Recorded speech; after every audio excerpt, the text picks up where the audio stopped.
This is a trip of Sørlandet, starting from my cabin. Here's a cabin that the cook lives in, so you can see what it looks like.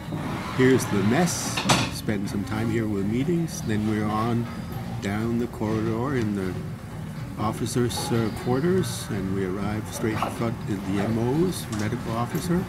In here's where the captain and crew eat, quite plush. Then we move on, go outside momentarily and then inside again and head down to what's called the bannier. And the bannier is where the students, they sleep, they eat, we all eat, and the classes are held here. As you can see, everything is cleaned up, but this can be an interesting place. Here we come to what's called the, what's it called now? It's the where we do all the dishes and the food is served, but it's not where it's cooked. I think we call it the pantry, even though it's not a pantry. But lots of dishes, coffee's made here, microwave, dishes, more dishes, etc. Then we come into the bosun's locker. The bosun's locker, there's a woodworking shop on one side with all the tools necessary for all kinds of work, and metalworking on the other side. Welding, any kind of metalworking you can think of, it can all be done on the ship. Quite necessary.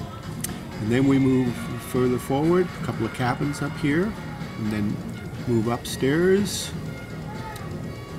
to the main deck.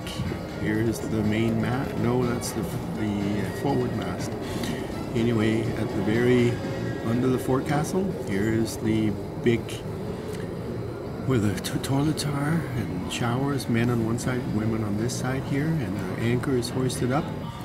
And if we walk forward up to the forecastle, you will see now we're at the very bow of the boat, the capstan that's used to pull in ropes when we are in harbor, bowsprit. As you can see, this is when we were docked in Malo, St. Malo, in France. Everything is tied up neatly. Just before coming into the harbor, we totally cleaned up the boat so it was in spick-span order. So here we walk down the main deck into the galley, and David is cooking food, as you can see.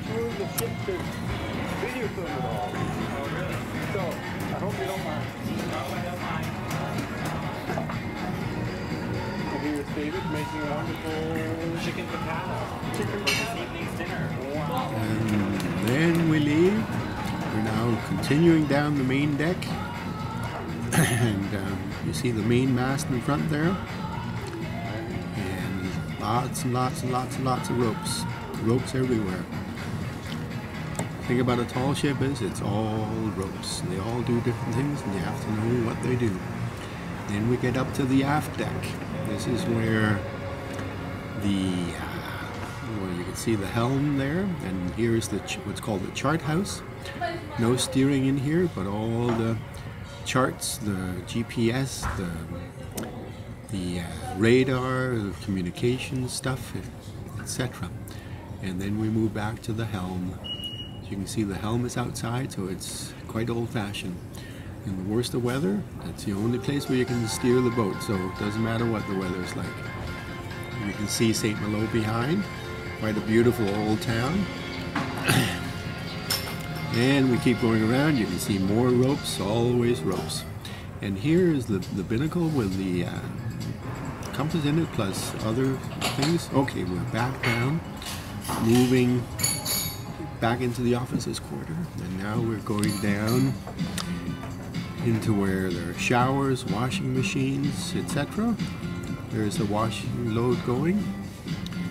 And then back up and moving back. Oh, here's the kitchen, the captain's kitchen, or the captain and professional crew kitchen. And then we get back to my cabin that I share with Philippe.